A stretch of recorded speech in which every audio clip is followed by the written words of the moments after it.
1 അധ്യായം 6. അന്തിയോക്കസ് രാജാവ് ഉത്തരപ്രവിശ്യകളിലൂടെ കടന്നു പോകുമ്പോൾ പേർഷ്യയിലെ എലിമായിസ് സ്വർണത്തിനും വെള്ളിക്കും പ്രശസ്തി ആർജിച്ച ഒരു നഗരമാണെന്ന് കേട്ടു. ഫിലിപ്പിൻ്റെ പുത്രനും ഗ്രീക്കുകാരെ ആദ്യം ഭരിച്ച മക്കദോനിയ രാജാവുമായ അലക്സാണ്ടർ ഉപേക്ഷിച്ചിട്ട് പോയ സ്വർണ്ണ പരിചകൾ, കവചങ്ങൾ, ആയുധങ്ങൾ എന്നിവ സൂക്ഷിക്കപ്പെട്ടിരുന്നു. അവിടുത്തെ ക്ഷേത്രം വളരെ സമ്പന്നമായിരുന്നു. അതിനാൽ അന്തിയോക്കസ് വന്ന് നഗരം പിടിച്ചടക്കി കൊള്ള ചെയ്യാൻ ശ്രമിച്ചു. പക്ഷേ അത് സാധിച്ചില്ല. കാരണം അവൻ്റെ തന്ത്രം മനസ്സിലാക്കിയ നഗരവാസികൾ അവനോട് യുദ്ധം ചെയ്ത് ചെറുത്തു നിന്നു.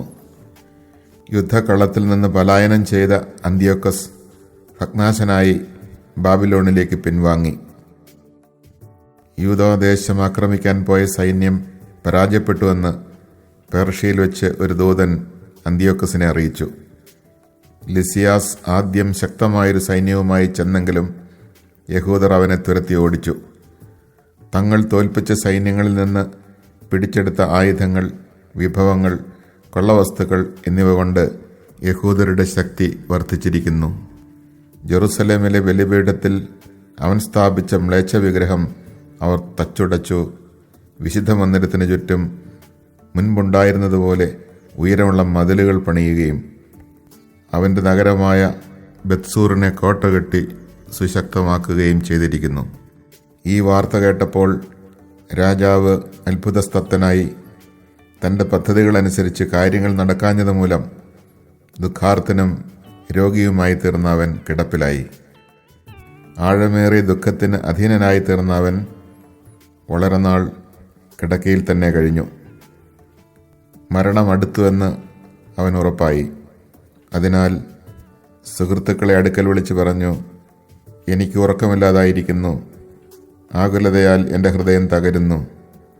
ഞാൻ എന്നോട് തന്നെ പറഞ്ഞു പോകുന്നു, പ്രതാപകാലത്ത് ദയാലുവും ജനസമ്മതനുമായിരുന്ന എനിക്ക് എത്ര വലിയ ദുരിതമാണ് വന്നു ഭവിച്ചിരിക്കുന്നത്.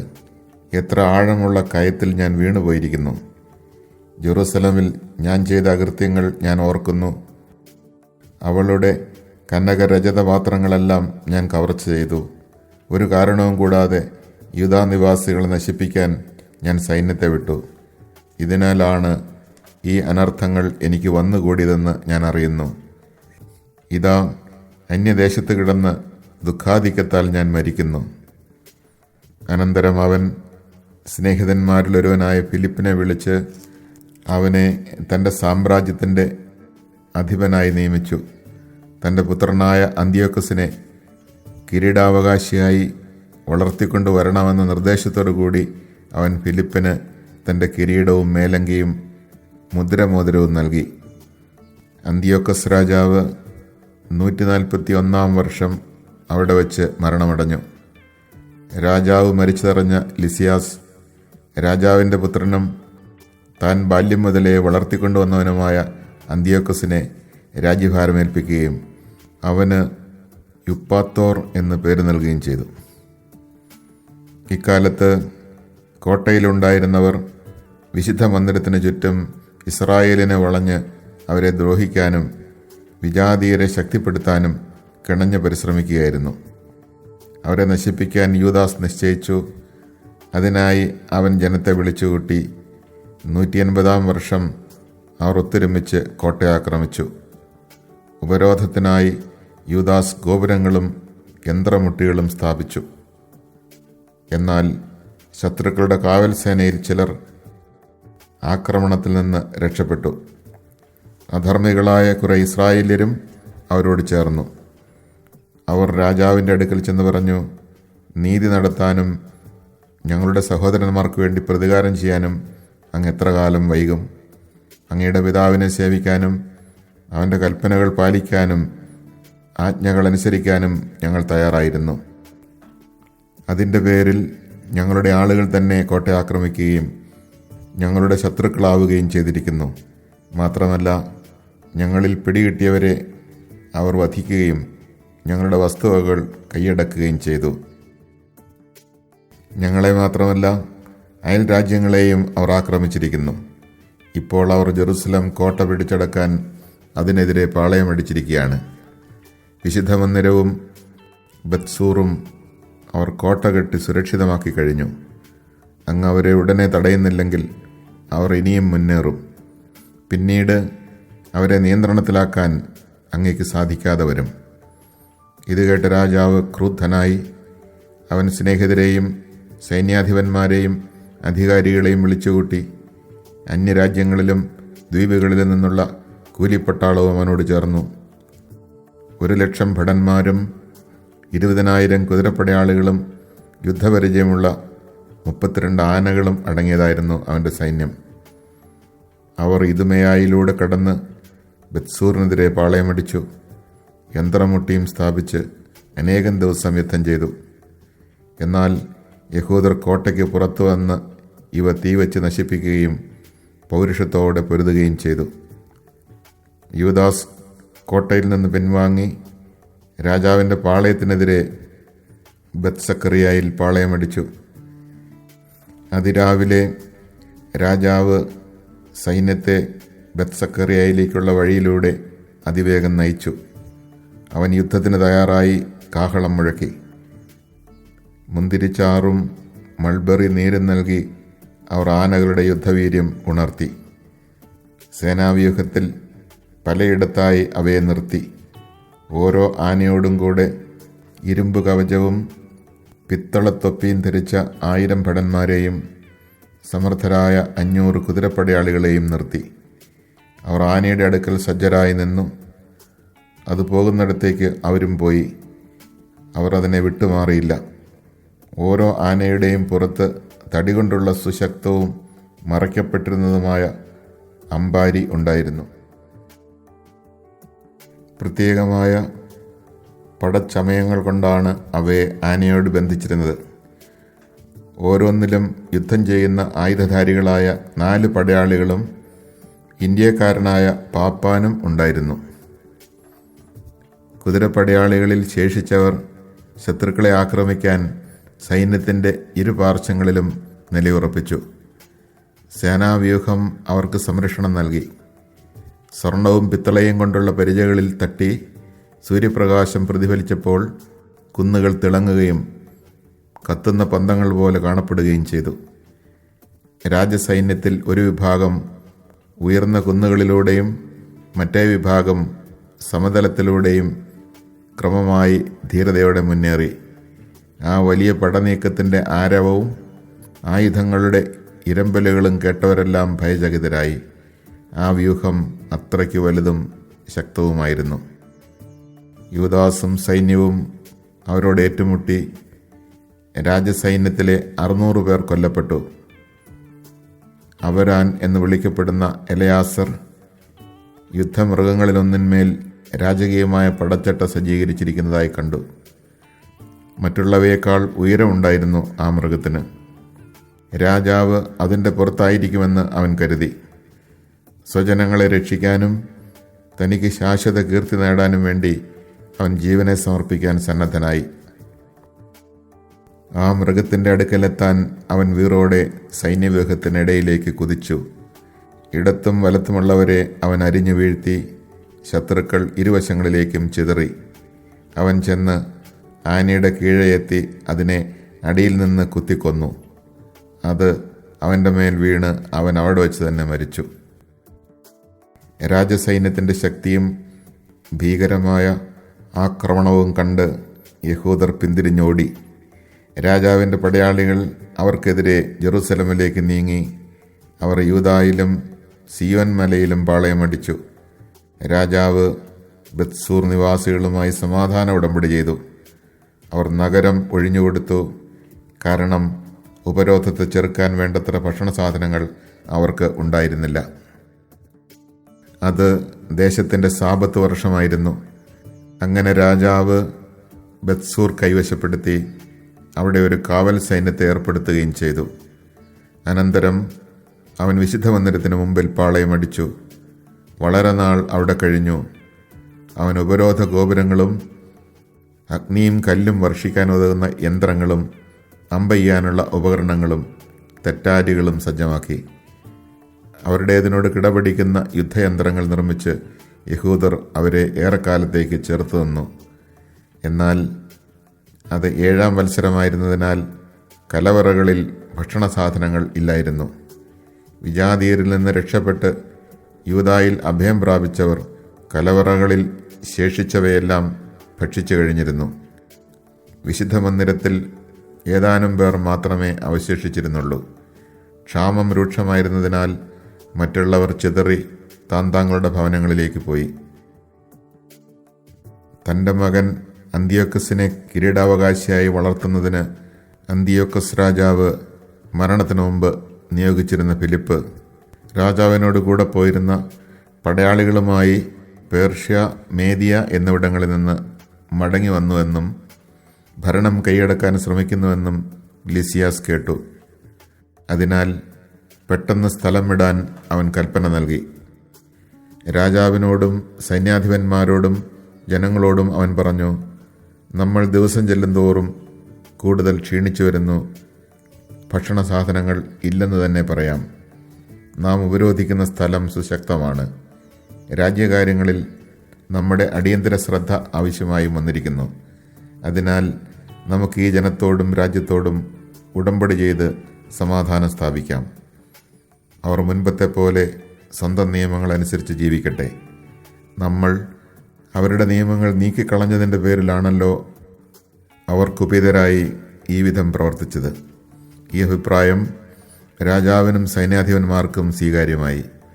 രാജാവ് യഹൂദരുമായി സമാധാന ഉടമ്പടിക്ക് സന്ദേശമയച്ചു. അവർ അതിന് സമ്മതിച്ചു. രാജാവും സൈന്യാധിപന്മാരും ശപഥപൂർവം ഉറപ്പുകൊടുത്ത വ്യവസ്ഥകളിന്മേൽ യഹൂദർ ആ കോട്ട വിട്ടുപോയി. എന്നാൽ സിയോൻ മലയിലെത്തിയ രാജാവ് ആ സ്ഥലം എത്ര ബലവത്തായ കോട്ടയാണെന്ന് കണ്ടപ്പോൾ താൻ ചെയ്ത ശപഥം ലംഘിച്ച് അതിനു ചുറ്റുമുള്ള മതിലുകൾ തകർക്കാൻ ആജ്ഞ നൽകി. അനന്തരം അതിവേഗം അന്ത്യോക്യയിലേക്ക് തിരിച്ചു. നഗരം ഫിലിപ്പ് കൈയടക്കിയിരിക്കുന്നതായി അവൻ കണ്ടു. ഉടനെ ഫിലിപ്പിനെതിരെ യുദ്ധം ചെയ്തു. അവൻ നഗരം വീണ്ടെടുത്തു. Chapter 6. As King Antiochus was traversing the inland provinces, he heard that in Persia there was a city called Elymais, famous for its wealth in silver and gold, and that its temple was very rich, containing gold helmets, breastplates, and weapons left there by Alexander, son of Philip, king of Macedon, the first king of the Greeks. He went therefore and tried to capture and pillage the city, but he could not do so because his plan became known to the people of the city, who rose up in battle against him. So he retreated and in great dismay withdrew from there to return to Babylon. While he was in Persia, a messenger brought him news that the armies sent into the land of Judah had been put to flight, that Lysias had gone at first with a strong army and been driven back by the Israelites, that they had grown strong by reason of the arms, men, and abundant possessions taken from the armies they had destroyed, that they had pulled down the abomination which he had built upon the altar in Jerusalem, and that they had surrounded with high walls both the sanctuary, as it had been before, and his city of Bethzur. When the king heard this news, he was struck with fear and very much shaken. Sick with grief because his designs had failed, he took to his bed. There he remained many days, overwhelmed with sorrow, for he knew he was going to die. So he called in all his friends and said to them, "Sleep has departed from my eyes, for my heart is sinking with anxiety. I said to myself, into what tribulation have I come, and in what floods of sorrow am I now? Yet I was kindly and beloved in my rule, but I now recall the evils I did in Jerusalem when I carried away all the vessels of gold and silver that were in it, and for no cause gave orders that the inhabitants of Judah be destroyed.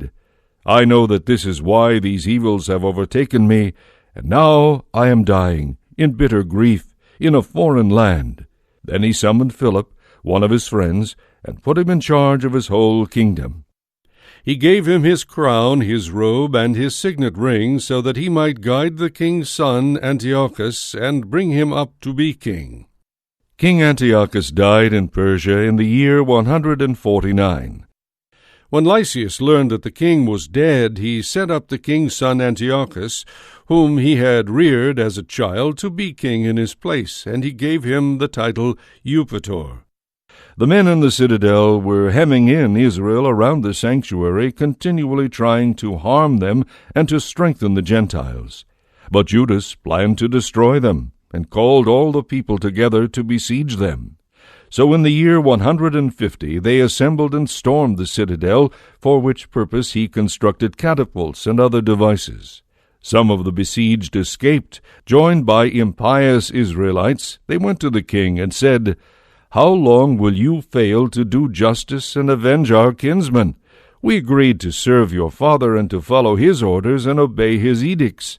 And for this the sons of our people have become our enemies. They have put to death as many of us as they could find and have plundered our estates. They have acted aggressively not only against us, but throughout their whole territory. Look, they have now besieged the citadel in Jerusalem in order to capture it, and they have fortified the sanctuary and Bethzur. Unless you quickly forestall them, they will do even worse things than these, and you will not be able to stop them." When the king heard this, he was angry, and he called together all his friends, the officers of his army, and the commanders of the cavalry. Mercenary forces also came to him from other kingdoms and from the islands of the seas. His army numbered 100,000 foot soldiers, 20,000 cavalry, and 32 elephants trained for war. They passed through Idumea and camped before Bethzur. For many days they attacked it. They constructed siege devices, but the besieged made a sortie and burned these, and they fought bravely. Then Judas marched away from the citadel and moved his camp to Beth-Zechariah on the way to the king's camp. The king, rising before dawn, moved his force hastily along the road to Beth-Zechariah, and the armies prepared for battle, while the trumpet sounded. They made the elephants drunk on grape and mulberry wine to provoke them to fight. The beasts were distributed along the phalanxes, each elephant having assigned to it 1,000 men in coats of mail with bronze helmets and 500 picked cavalry. These anticipated the beast wherever it was, and wherever it moved they moved too and never left it. A strong wooden tower covering each elephant and fastened to it by a harness held, besides the Indian mahout, 3 soldiers who fought from it. The remaining cavalry were stationed on one or the other of the 2 flanks of the army to harass the enemy and to be protected from the phalanxes. When the sun shone on the gold and bronze shields, the mountains gleamed with their brightness and blazed like flaming torches. Part of the king's army extended over the heights, while some were on low ground, but they marched forward steadily and in good order. All who heard the noise of their numbers, the tramp of their marching, and the clashing of the arms trembled, for the army was very great and strong. Judas with his army advanced to fight, and 600 men of the king's army fell. Eleazar, called Avaran, saw one of the beasts bigger than any of the others and covered with royal armor, and he thought the king must be on it. So he gave up his life to save his people and win an everlasting name for himself. He dashed up to it in the middle of the phalanx, killing men right and left, so that they fell back from him on both sides. He ran right under the elephant and stabbed it in the belly, killing it. The beast fell to the ground on top of him, and he died there. When the Jews saw the strength of the royal army and the ardor of its forces, they retreated from them. A part of the king's army went up to Jerusalem to attack them, and the king established camps in Judea and at Mount Zion. He made peace with the men of Bethzur, and they evacuated the city, because they had no food there to enable them to stand the siege, for that was a Sabbath year in the land. The king took Bethzur and stationed a garrison there to hold it. For many days he besieged the sanctuary, setting up artillery and machines, fire-throwers, catapults, and mechanical bows for shooting arrows and sling-stones. The Jews countered by setting up machines of their own, and kept up the fight a long time. But there were no provisions in the storerooms, because it was the 7th year, and the tide over provisions had been eaten up by those who had been rescued from the Gentiles and brought to Judea. Few men remained in the sanctuary. The rest scattered, each to his own home, for the famine was too much for them. Lysias heard that Philip, whom King Antiochus before his death had appointed to train his son Antiochus to be king, had returned from Persia and Media with the army that accompanied the king, and that he was seeking to take over the government. So he hastily resolved to withdraw. He said to the king, the leaders of the army, and the soldiers, "We are growing weaker every day. Our provisions are scanty. The place we are besieging is strong, and it is our duty to take care of the affairs of the kingdom. Therefore let us now come to terms with these men, and make peace with them and all their nation. Let us grant them freedom to live according to their own laws as formerly. It was on account of their laws, which we abolished, that they became angry and did all these things." The proposal found favor with the king and the leaders. He sent peace terms to the Jews, and they accepted. So the king and the leaders swore an oath to them, and on these terms they evacuated the fortification. But when the king entered Mount Zion, and saw how the place was fortified, he broke the oath he had sworn, and gave orders for the encircling wall to be destroyed. Then he departed in haste, and returned to Antioch, where he found Philip in possession of the city.